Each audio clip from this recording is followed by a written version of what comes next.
हमारे घर परिवार समाज में लोग होते हैं, कहते हैं बेटी बड़ी हो गई है, बेटी जवान हो गई है, शादी कर दो। चलो शादी तो कर देते हैं। ज़्यादातर तो समाज और परिवार का ही दबाव रहता है जब हम उन लोग अपने बेटियों की शादी कर देते हैं। मगर उसके बाद शादी के बाद बेटियों के साथ जो हरकतें होती हैं ससुराल पक्ष से, जो अत्याचार, जो टॉर्चर, जो दहेज, उस वक्त समाज नहीं आता। उस वक्त वही परिवार नहीं आता जो चिल्ला चिल्ला कहते हैं बेटी बड़ी हो गई, शादी कर।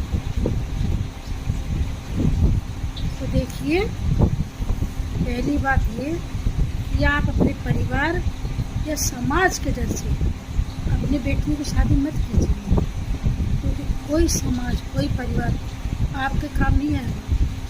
कुछ हुआ तो बेटी आपकी जाएगी, कलेजा आप पर टूटेगा, किसी का नहीं जाएगा।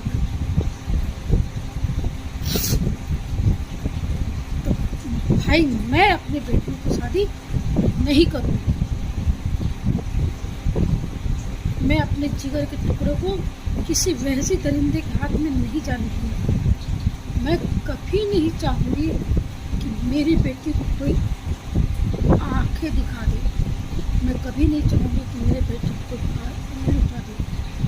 मैं उसको जन्नत का रास्ता दिखा सकती हूँ जो मेरी बेटियों पर उंगली उठा दे। तो मैं अपनी बेटियों की शादी बिल्कुल नहीं करूँगी। ये समाज और परिवार वाले कान खोल के सुन रहे हैं। मेरी बेटियों की शादी का चर्चा अपनी जुबान से नहीं, इस दिमाग से निकाल दो। तो मैं अपनी बेटियों की शादी कभी नहीं करूँगी, चाहे लड़का कितना भी अच्छा हो, क्योंकि मेरी ज़िंदगी में मेरे बच्चों से ज़्यादा प्रिय कोई नहीं, ना समाज, ना ही मेरा कोई परिवार। तो मेरी बेटियाँ जब चाहेंगी शादी करेंगी, और नहीं चाहेंगी तो नहीं करेंगी। मेरा धन, मेरा कर्म, मेरा धर्म, मेरा बच्चा मेरे पास है, मुझे किसी की ज़रूरत नहीं है। जब तक वो हमारे पास है या हम उनके पास हैं, उनका कोई कुछ भी नहीं कर सकता। तो मेरे बच्चों के बारे में सोचना बंद कर दो, मेरे ख़ानदान वालों और मेरे परिवार वालों और मेरे समाज वालों। मैं नहीं करूँगी अपने बच्चे की शादी।